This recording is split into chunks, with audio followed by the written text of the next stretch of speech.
हम आपको हमारे 77वें गणतंत्र दिवस पर पाकिस्तान के होश उड़ाने वाले 5 और खतरनाक शक्तिशाली हथियार दिखाने जा रहे हैं। विश्वास कीजिए, इससे सिद्ध होता है कि हमारी भारतीय सेना कितनी शक्तिशाली है और पाकिस्तान में बैठे आतंक के आका अगर कोई भी नापाक साजिश रचते हैं तो फिर आतंकवादियों की पनाहगाह बने उस देश की खैर नहीं। देखिए,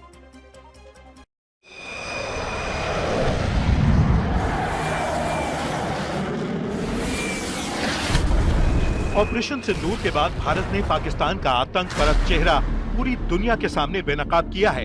फिर भी पाकिस्तान है कि अपनी हरकतों और आतंक वाली फितरत से बाज नहीं आता। लश्कर के डिप्टी चीफ सैफुल्लाह खालिद कस्तूरी भी समुद्र के रास्ते भारत पर हमले की खुली धमकी दे चुका है। पाकिस्तान के मुरीदके में दिए एक भड़काऊ बयान में सैफुल्लाह ने कहा था, 2025 में हमने आसमान पर राज किया, 2026 में समंदरों पर भी करेंगे। उसने 26/11 जैसे हमले की गीदड़ भभकी देते हुए भारतीय नौसेना को भी चुनौती देने की कोशिश की। ऑपरेशन सिंदूर में मिली हार के बाद पाकिस्तान के आतंकी बौखलाए हुए हैं और अब समुद्र के रास्ते घुसपैठ की साजिश रची जा रही है। लेकिन अब भारतीय सेना न सिर्फ शक्तिशाली है बल्कि हर तकनीक से लैस है। ये वो सिस्टम है जिससे युद्ध के मैदान में ड्रोन को पीछे लाने के बजाय मौके पर ही रिपेयर किया जा सकता है। ऑपरेशन सिंदूर से सबक लेकर भारतीय सेना अब तेजी से ड्रोन और काउंटर ड्रोन सिस्टम को अपनाती जा रही है। एक नया सिस्टम तैयार किया गया है ड्रोन को लेकर, ड्रोन शक्ति ईगल प्रहार, जो कि युद्ध के मोर्चे पर जब ड्रोन की लड़ाई चल रही होगी उस दौरान जो सेनाएं जो ड्रोन का इस्तेमाल कर रही हैं उन्हें रिपेयर कर सकती है, उनकी देखरेख कर सकती है। लाइव सभी सिस्टम तैनात किए गए हैं जिनसे युद्ध के मोर्चे पर ड्रोन को रिपेयर किया जा सके। 77वीं गणतंत्र दिवस की परेड में ड्रोन शक्ति ईगल प्रहार परेड में दिखाई देने वाला है। ये 8x8 टाटरा मॉडिफाइड करके बनाया गया है, तो इससे इसकी जो मोबिलिटी है, ये जो हमारे मेकनाइज्ड फोर्सेस है, जो टैंक्स और आर्मर फॉर्मेशंस चलते हैं ऑपरेशनल एरिया में, उनके साथ ये मैच होता है उनकी मोबिलिटी।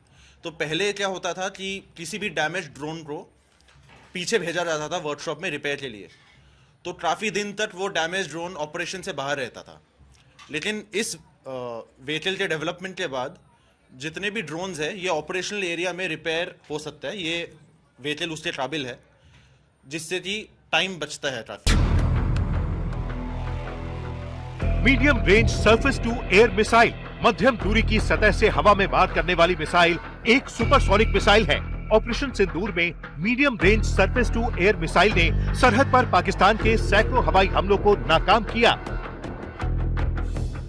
आपको दिखाने जा रहे हैं MR7 यानी कि medium range surface to air missile system, जो कि इजराइल के साथ भारत ने मिलकर तैयार किया, लेकिन अब काफ़ी हद तक ये स्वदेशी सिस्टम से लैस इसे किया गया है। और ये वही सिस्टम है जिसका इस्तेमाल खासतौर से ऑपरेशन सिंदूर के दौरान इस MR7 मिसाइल सिस्टम का इस्तेमाल हुआ और जिसने पाकिस्तानी सेना के दांत खट्टे करने का काम किया। इसकी मारक क्षमता की बात की जाए तो ये 70 किलोमीटर तक वर्टिकल लॉन्च मिसाइल सिस्टम है, जिसमें एक साथ 8 मिसाइलों का इस्तेमाल होता है। ये मिसाइल दुश्मन के हवाई खतरों, मिसाइल, विमानों, निर्देशित बमों, हेलीकॉप्टरों को बेअसर करने के लिए बनाई गई है। जैसा कि आप देख सकते हैं, ये इक्विपमेंट के सभी सिस्टम्स 8x8 HMV पर माउंटेड है, जो इसे मोबिलिटी प्रोवाइड करते हैं। इसके अंदर एक रेडार सिस्टम, एक कंट्रोल सेंटर, उनके पावर व्हीकल्स और लॉन्चर शामिल है। जैसा कि इसका नाम हमें पता चलता है, अभ्र मिसाइल सिस्टम, जो कि एक इंडियन नेम ही इसे दिया गया है। इसके अलावा ये इक्विपमेंट काफ़ी जल्दी डिप्लॉय होने की काबिलियत रखता है और जैसे ही डिप्लॉय होता है उसके बाद हम इसे एंगेजमेंट के लिए इस्तेमाल कर सकते हैं। ऑपरेशन सिंदूर के दौरान आकाश मिसाइल सिस्टम ने पाकिस्तानी विमान, मिसाइल, ड्रोन को नाकाम किया। इस बार गणतंत्र दिवस की परेड के दौरान हम भारतीय सेनाओं के वो हथियार, वो सिस्टम आपको दिखा रहे हैं जिन्होंने ऑपरेशन सिंदूर के दौरान पाकिस्तानी सेना के दांत खट्टे करने का काम किया। एक ऐसा ही सिस्टम है Akash surface to air missile system, जो 2019 से भारतीय सेना में शामिल है। DRDO ने इसे तैयार किया है। पूरी तरह से स्वदेशी मिसाइल सिस्टम है। इसकी मारक क्षमता की बात करें तो 25 से 30 किलोमीटर की सरफेस टू एयर यानी जमीन से हवा में मार करने वाली ये मिसाइल है। आकाश मिसाइल आकाश सिस्टम के साथ मिलकर पश्चिमी मोर्चे पर पाकिस्तान के हवाई हमलों का जवाब देने के लिए तैनात थी और उसने कई हवाई लक्ष्यों को रोका। ये दुश्मन के मल्टीपल टारगेट्स को मल्टीपल मिसाइल छोड़ के सेम समय पे एंगेज कर सकता है। 2 नई रेजिमेंट तैयार की गई हैं, शक्ति बाण और दिव्यास्त्र। ये दोनों लॉइटरिंग एम्युनिशन और स्वयं ड्रोन की रेजिमेंट होंगी। इसके जो जवान होंगे वो स्वयं ड्रोन और लॉइटरिंग एम्युनिशन से लैस होंगे। तो आप देखें इन दोनों सिस्टम में अलग अलग तरह के स्वयं ड्रोन और बड़े जो लॉइटरिंग एम्युनिशन के वो इसमें तैनात किए गए हैं। भारतीय सेना को आक्रामक और घातक बनाने के लिए भारतीय सेना में अक्टूबर के आखिर तक 5 Bhairav battalion, 5 Divyastra battery, 3 Shaktibaan regiment के साथ ही हर इन्फेंट्री बटालियन में ड्रोन प्लाटून बन जाएगी। ये जैसे ही हम जानते हैं ये हमारी आइज इन द स्काई है, जिनसे हम निगरानी कर सकते हैं और जैसे ही हमें टारगेट दिखता है हम उनसे लॉइटरिंग म्यूनिशन के द्वारा उनको हम नस्ते नाबूद कर सकते हैं।